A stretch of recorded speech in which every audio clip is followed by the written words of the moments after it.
Hi, welcome all. My name is Atul Sharma, and I'm the Director of Strategic Accounts, and I'm also the client partner for Change Healthcare. My company, Impetus Technologies, has been a preferred vendor partner to Change Healthcare since December 2017, and we have implemented various big data and cloud projects for Change Healthcare since then.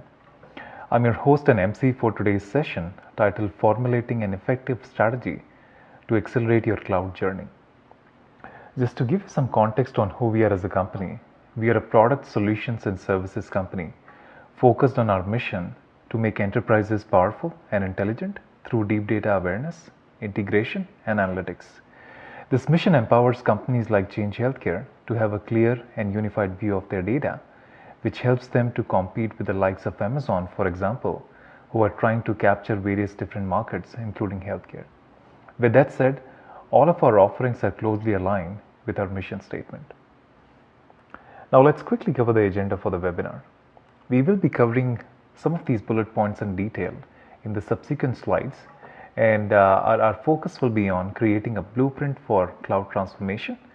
We will also talk about data and application migration to cloud platforms. The focus will be AWS, as we understand that Change Healthcare is using AWS as a data platform. But we will also talk about the relevant technologies and tools on other cloud platforms as well, like Azure and GCP. We will also talk about tools and technologies that you can consider for your cloud transformation journey. And at last, we will also talk about some of the reference architecture and best practices from our experience of working with various Fortune enterprises for your cloud transformation journey. At the end, we will also take questions from you and respond to your questions as appropriate. To make this session interactive, we are displaying a poll question on the WebEx console now. The poll will remain open for the next 15 minutes, and we will display the results of the poll after initial 15-20 minutes from now. And the poll question is, what stage of the cloud transformation journey are you currently in? No current initiatives, under consideration, POC pilot, partially migrated, or fully migrated? And I just want to remind the audience once again to send in your questions that we will answer at the end of the webinar. Now let me just introduce you to the speakers today.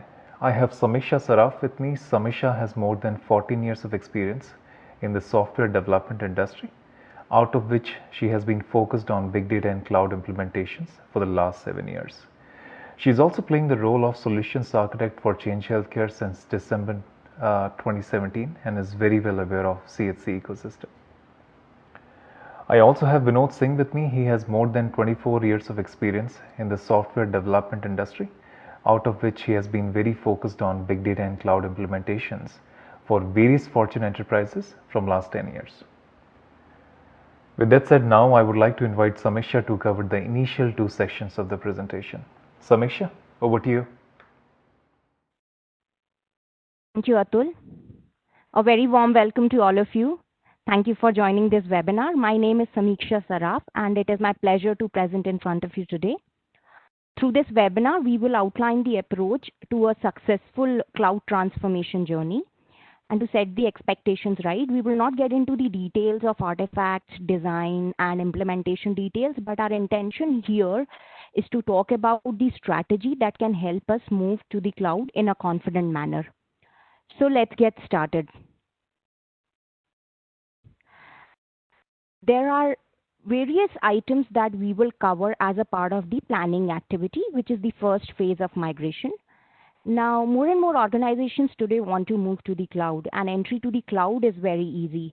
We can set up accounts, subscriptions with just few clicks and get into the cloud.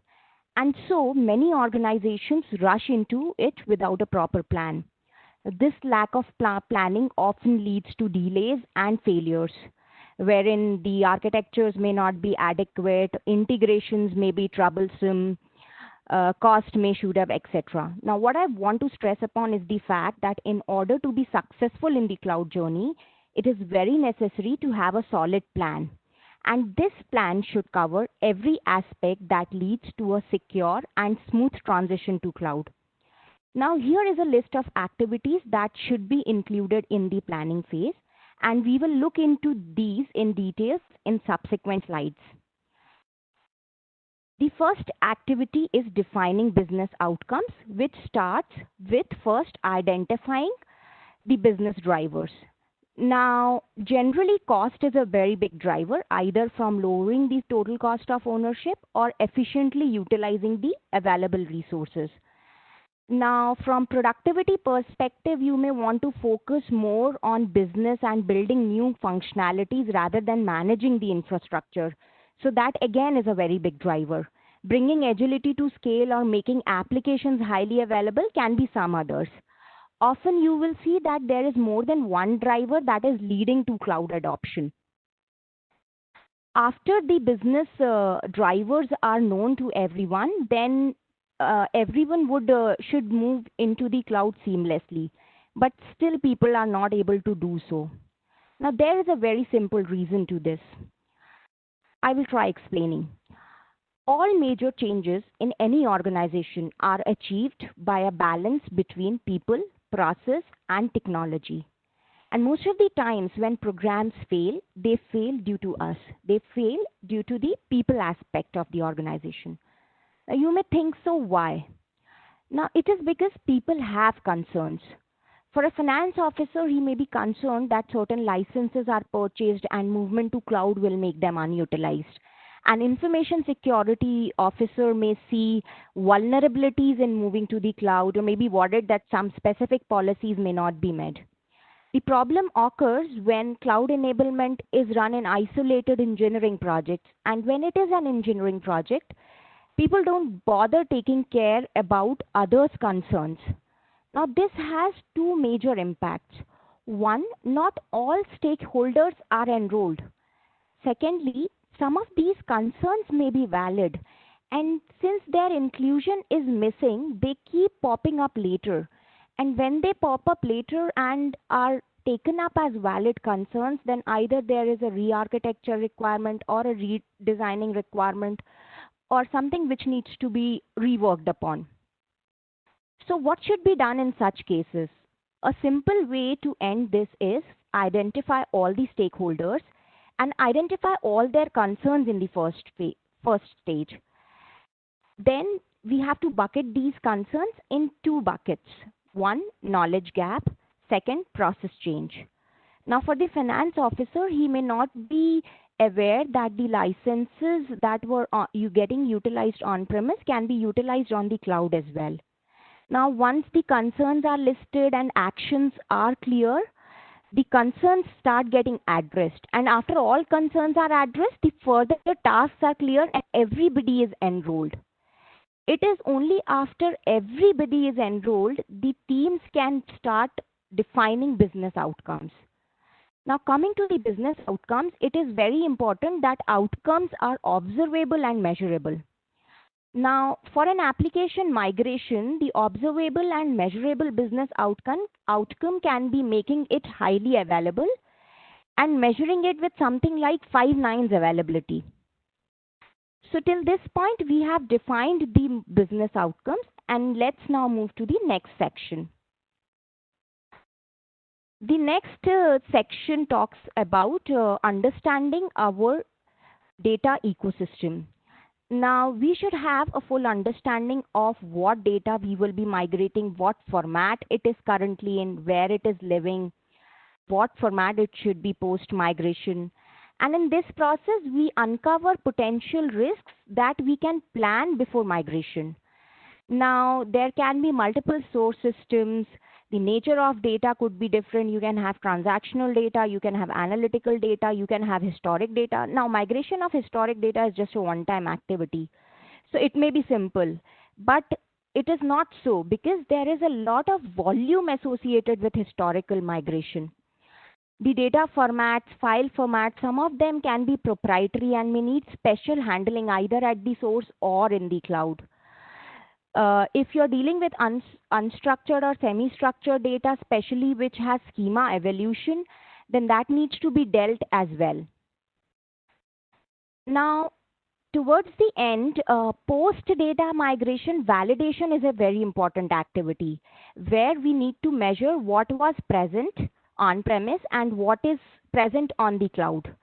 Now, this balancing information which helps in validation should be present either with the data or should be present somewhere so that the validation can be done.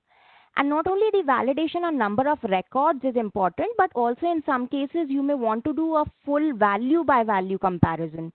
Especially in case of historic data, a value by value comparison is more often needed. Now, this can be done using queries or maybe a validation tool if it is already available with the organization. And if not, then organization should plan to have a custom tool to be able to do a sample or a full data validation as required. After the data validation, we go to the next section, which is data privacy. Now, data privacy could have accompanied the previous activity of understanding the data, but it is such a critical aspect and it is so much relatable with Change Healthcare that it will be safe to have a dedicated phase for assessing the data sensitivity and planning the handling of sensitive data. Now, you need to first identify and classify sensitive data. Now, this can be your personal data, this can be healthcare related data, this can be financial data. So, you need to know how to deal with such data. Now, then you will also need to define that certain kind of data cannot be stored in probably a service with public address space, even with firewalls. On top of cloud provided encryption at rest and encryption in motion, you may require client side encryption for certain data sets. You will also need to specify the encryption techniques which are specific to your organization and cannot be defaulted to cloud provided techniques. You may want to define data masking policies as per different roles so that sensitive data, even if it is accessible to certain roles, it is not visible to those roles. Now, this is specially needed to control access to production environment. Certain type of data may not be allowed to leave on-premise data center, and there a hybrid cloud strategy would be required. Some others may require a dedicated host infrastructure on the cloud which is not shared with other tenants. Some organizations may opt to a zero trust architecture. Now, these are different aspects which should be included in the planning phase. Now, plan should also include on how data will be audited on different parameters like availability, confidentiality, integrity, compliance considerations, performance, cost, etc. With this, we move to the next activity, that is governance and compliance. Now, this area should ensure that all business risks are documented. These risks are based on factors like data classification, application criticality, etc. Now, these risks are then used to prepare policy statements, and these policy statements are then converted into cloud policies. Now, it is very beneficial to go this way because of many reasons. One, there will be a standard set of policies to be utilized across the organization. Second, data storage and access will always be secure. A very important benefit here can be that this will have minimal interruption to cloud adoption for future migration work. Now, along with all this, there has to be a dedicated team which is accountable for cloud governance. Now, this team's formation should be done early in the planning phase to gain maximum benefits in migration. The governance team ensures that policies are implemented correctly, will prepare necessary checks and balances to ensure that cloud adoption doesn't expose business to new risks. After governance and compliance, let us look into the next area, which is defining the architecture strategy. Now, architecture strategy here doesn't refer to an applications architecture, but deals with very high-level architectural decisions. Starting with cloud deployment types, where you would decide which type out of private, public, multi, or hybrid cloud types is better suited for the organization or for certain applications. Now, based on cloud type, there may be some extra activities. For example, if you plan multi-cloud deployment, then uniform management across cloud becomes very critical. coming to cloud providers, organizations may choose a specific provider and disregard another. Now, there are many reasons. This can be due to cost or maybe some specific class of services which is available on one vendor and not on another. So, cloud providers should be chosen and should be known to everyone.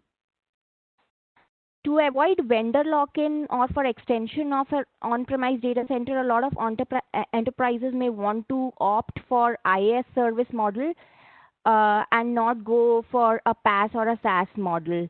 Whereas there can be other organizations who see tremendous advantages in using certain PaaS services. Now, there can be areas where an organization may want to do for IaaS and not for PaaS and vice versa. So that should be clearly called out. Now, the last point here is integrations, which means what integrations are required, especially in a hybrid or a multi-cloud environment. Now, the intention of preparing all this ahead of time is to minimize confusion after migration begins. So these things, if not planned initially, can literally bring considerable pauses to running projects. With this, we come to the next area, which is user experience.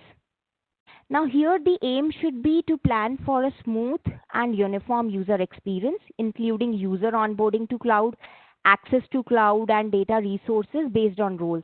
Now, teams need to plan on how authentication and authorization will proceed. Will that be using a corporate Active Directory access, or are there other options? Is multi-factor authentication required? If yes, what should be the org way of doing so? Should it be email, phone, some application, etc.? Also, all knowledge gaps should be addressed. For example, there will be cases when there are some technical differences between the on-premise solution and the cloud solution. Suppose the requirement is to migrate from Oracle or Teradata to a modern platform on cloud, say BigQuery on GCP. Now, BigQuery on GCP and Oracle do have differences in terms of capabilities, the scale on which they operate, and also performance. So it will be very important here that the differences in architecture and reasons for different choices of cloud is known to the team. There should be supportive trainings and upskilling structures which should be pre-planned. With this, we come to the last area, which is identifying migration candidates. Now, this is where it is determined what's in the environment, what are the interdependencies, what's going to be easy to migrate and what's going to be hard to migrate, and how each application will be migrated. The most important thing to remember here is that migrating to any cloud is an iterative process. And this process evolves as the organization develops new skills, processes, tools, and capabilities. So the initial migrations and work on cloud should be so chosen so as to help the organization build experience and gain good momentum, which can accelerate later migrations. With this, we come to an end of the planning phase. The various activity that we have discussed need not be taken up sequentially. In fact, more than often you will see a lot of these activities happening in parallel, which is perfectly okay. It is more important to outline a plan and take up all these activities so that enterprises can approach migration to cloud in a seamless manner. Now I will jump to the next section, which is data and application migration. Now, after planning will come the execution part, and here there are certain areas which are extremely important, and we would like to take up here. Beginning with the 6 R's. Now, if we look closely at these 6 R's, then these strategies are organized in terms of innovation. The higher up options, that is repurchasing or refactoring, will provide the latest technology solutions. So that should be kept in mind. Now, rehosting is the simplest and the lowest resistance strategy, where we are lifting and shifting servers and applications from current hosting environment to public cloud infrastructure.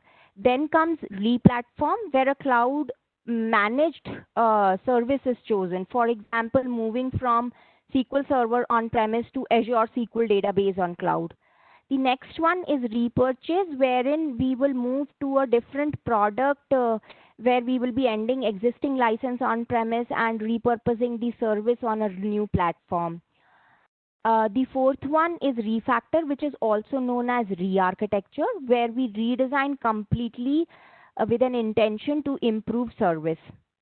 The last two strategies that are mentioned here are actually passive strategies when nothing is moving to the cloud.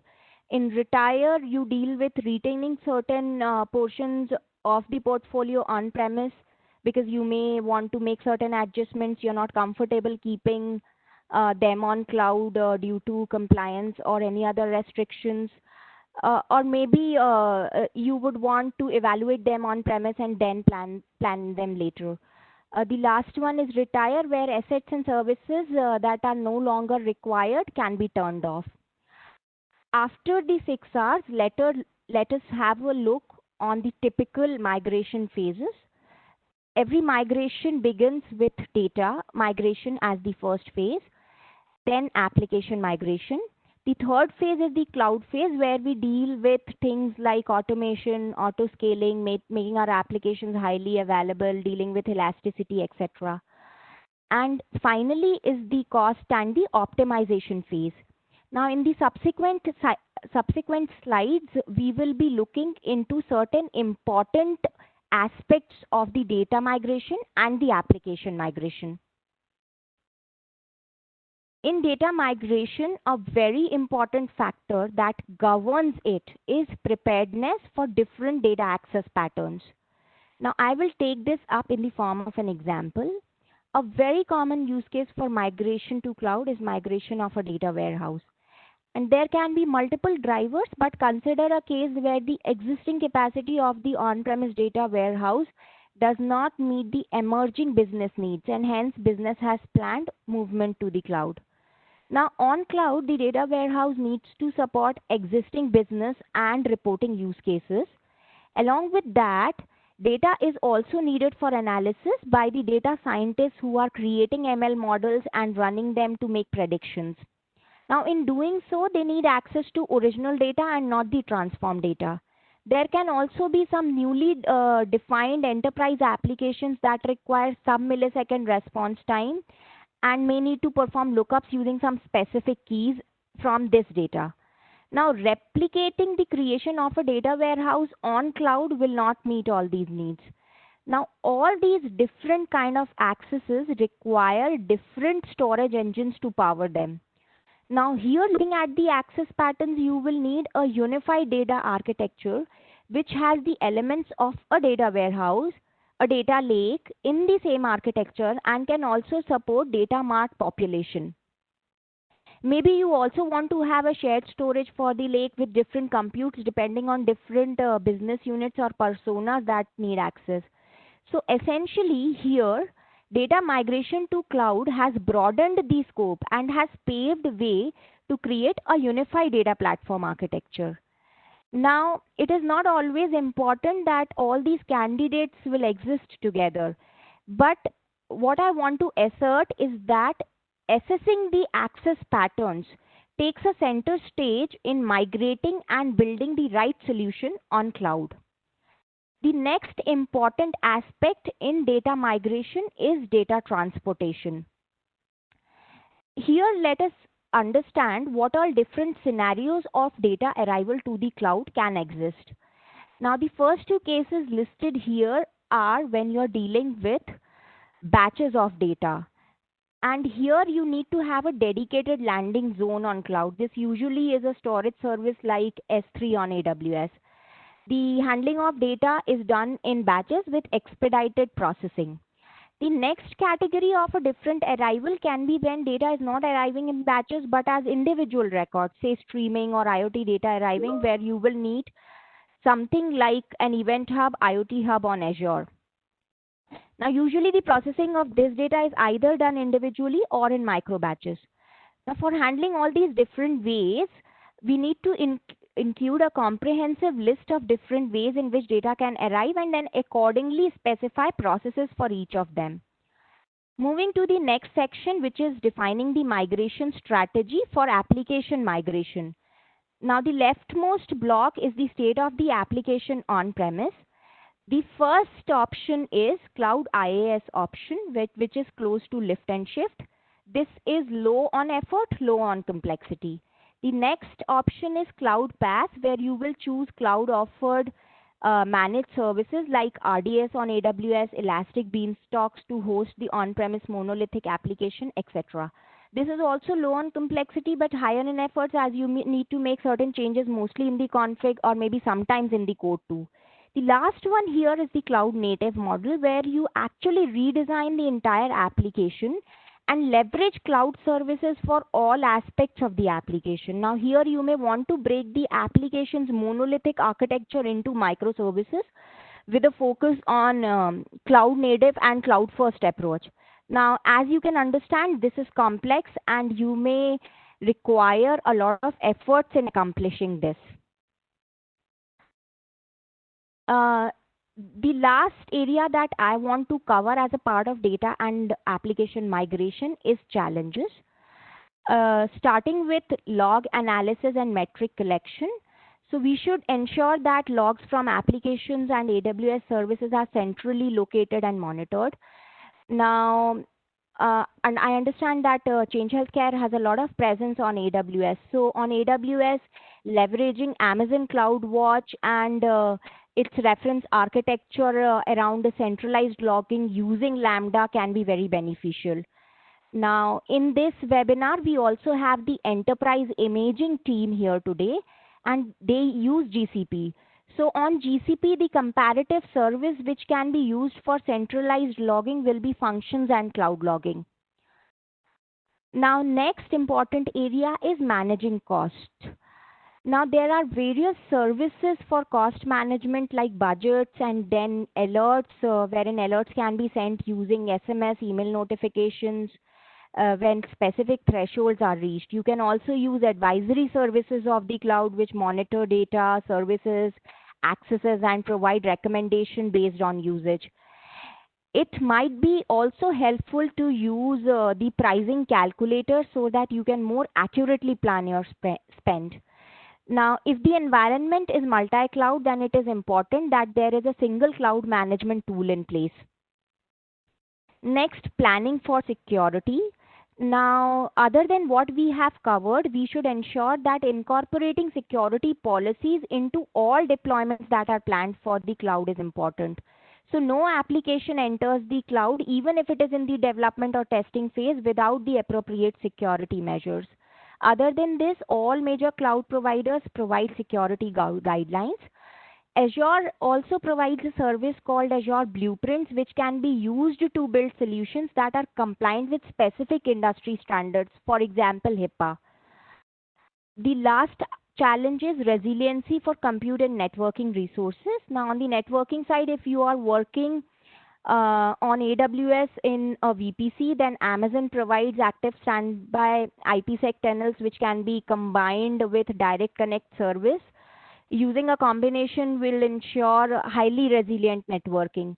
On the compute side, we can opt for reserved instances to ensure that the instances stay out for a longer period of time and can save cost to setting up replication or using a service that manages deployment and availability will also be beneficial. With this, we come to an end to the data and migration part. I now invite Atul to take up automated data and workload migration. Thank you, everyone. Have a good day.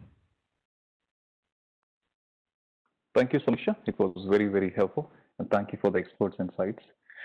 I quickly want to cover the slide, and I want to share with the audience that in my experience of working with various different Fortune enterprise companies, there are various options available in the market that can migrate your data on cloud platforms. But there are very limited options available for migrating your workloads and end-to-end applications on cloud platforms. We have a solution which is called workload migration solution, and the architecture, logical architecture that you see on the screen right now is for our solution, which various different Fortune enterprises are using for migrating their data, workloads, and applications of big data and cloud platforms.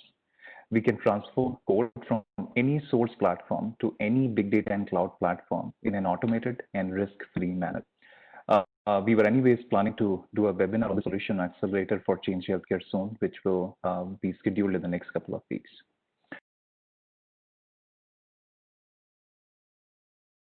All right, we will now see the poll results.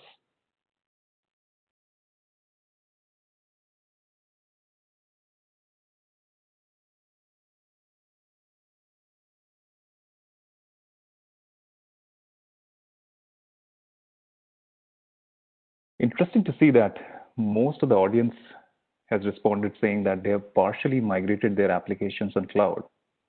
And the second highest percentage was given to under consideration. People are still thinking the strategy of migrating their workloads and applications on cloud platforms. And finally, for the POC and pilot phase, the option C and fully migrated, they've received equal number of a percentage, which is 14%.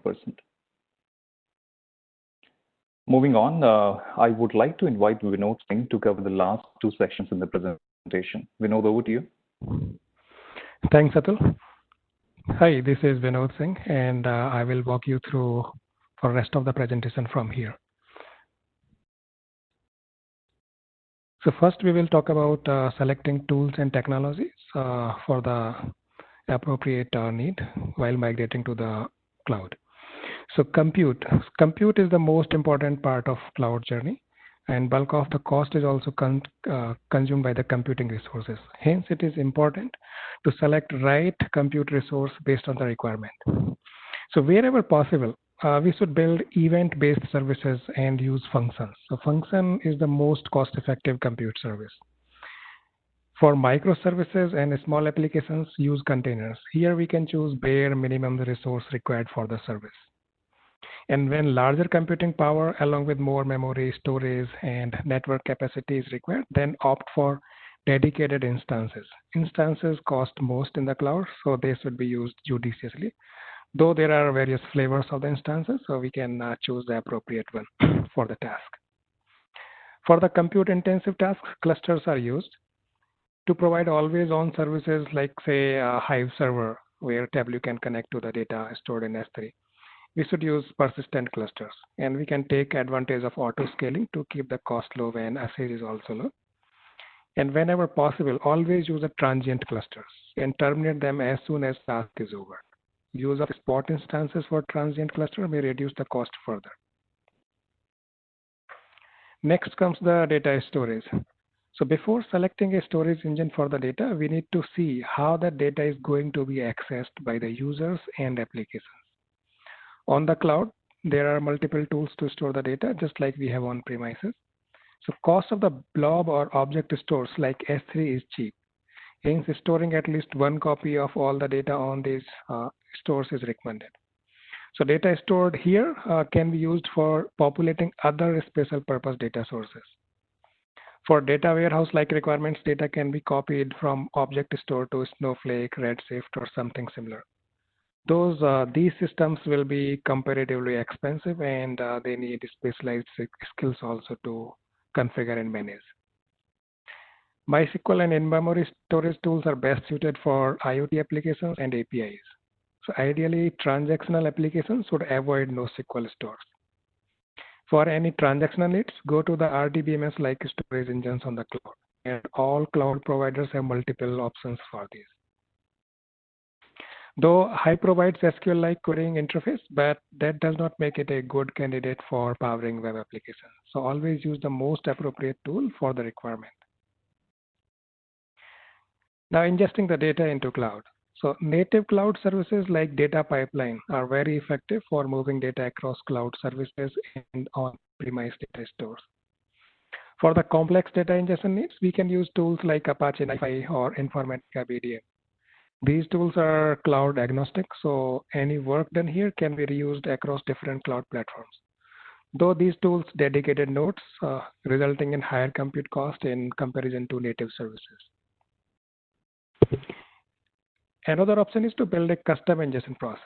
This custom ingestion process should be configuration driven, which can be used to ingest varying kinds of data sourced from different systems. So cloud services like Step Function or Google Composer could be used to create a workflow of the custom ingestion process. Next, we come to the security. So cloud brings its own security challenges as data and applications are outside four walls of your data center. So a multi-layered security approach is recommended in cloud. Everything should be stored and executed within VPC. Services that do not have a VPC endpoint should be avoided as much as possible. By default, all buckets and blobs should be encrypted, and then encrypt objects stored inside them. If security and compliance policies require, then encrypt the individual attributes inside a record that contains the sensitive data. And avoid storing keys and passwords along with the source code or the configuration files. Cloud services like Secret Manager or similar tools should be leveraged for securing the secrets. They should be accessed dynamically when there is a need. Integrating cloud services like IAM with corporate LDAP for authentication will provide seamless user experience. And tools like Apache Ranger should be considered for implementing role-based access controls. Now we will have a reference architecture and the best practices based on our past experience. So here is a reference architecture that we did for on-premise to AWS cloud migration that we did recently for an insurance broker. So I'll explain this diagram from left to right. So on the left side, you see we had on-premises systems like Oracle and Teradata. There were many log files, Excel files used by different departments, and some applications were creating data in real time.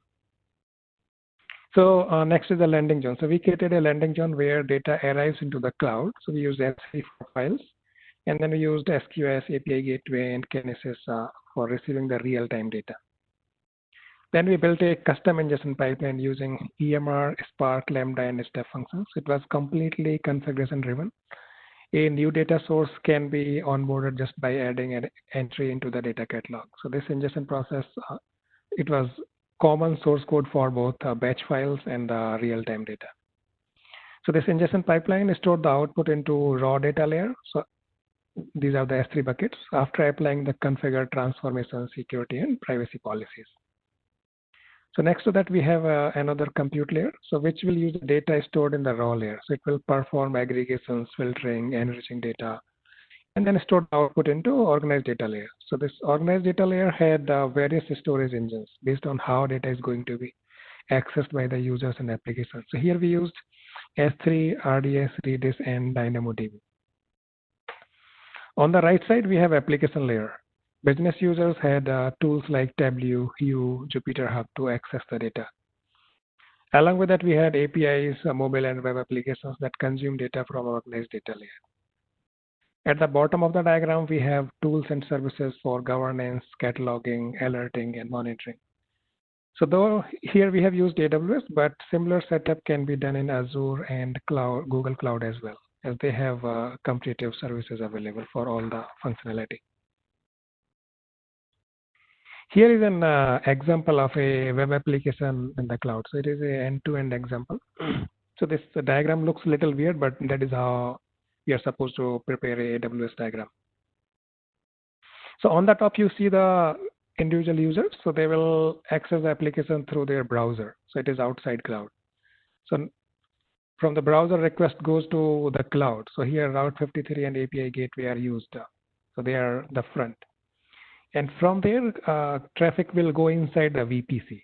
So there we have the ELB that is responsible for load balancing and sending the request to the appropriate container. So then we have the containers where actually application is deployed.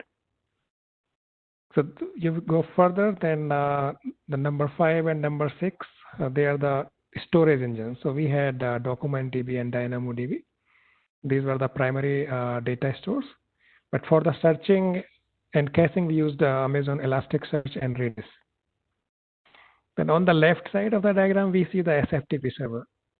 So we were getting the data from external sources. So external sources were uploading the files to SFTP.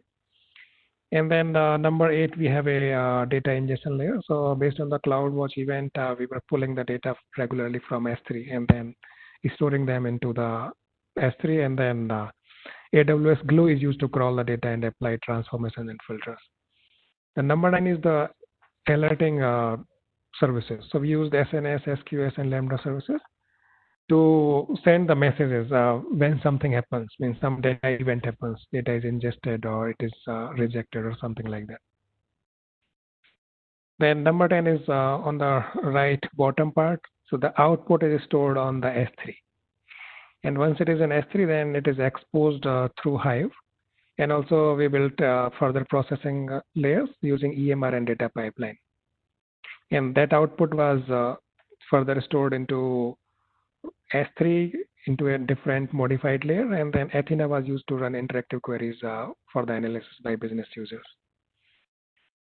Then we used the S3 CloudTrail and CloudWatch for the logging and monitoring. And the output of all these was stored into S3. And these logs were also exposed via Hive so that users can query and see what happened and when and how. So they can do the debugging. Next, we will go to the best practices. So as mentioned by Samiksha, plan well and formulate a robust migration strategy before you begin.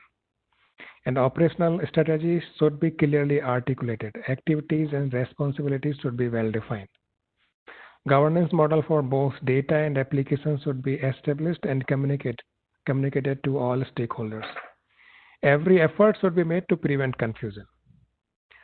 Then no matter how well we plan, still there will be undefined scenarios or something may not work as we expected or planned. So be flexible and ready for changes as required.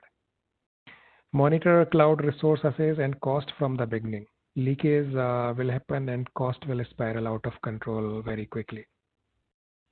And then strive to automate repeated tasks. So like infrastructure provisioning, configuration, and CI/CD are good candidates to automate to begin with. And then we can keep on finding more and more repeated tasks. Then there will be time when you may get stuck as few things may not work as documented. So having a support contract with cloud service provider is always preferred. So that's all. So over to you, Atul.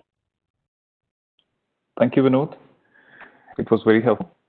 And now I would like to cover and respond to some of the questions we have received from the audience.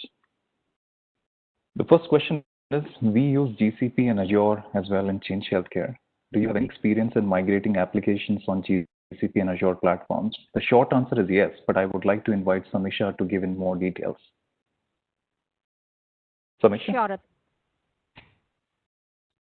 Yes, we do have that experience. In fact, we are working with many enterprises who use GCP and Azure. As a matter of fact, we are helping Change Healthcare in migration of their data warehouse to an Azure-based platform. Now, having said that, we are also into partnerships with all these major cloud providers, wherein we have very strong partnerships with Azure and GCP too. For AWS, we are at the advanced tier of partnership. Along with all this, all our products are also cloud enabled.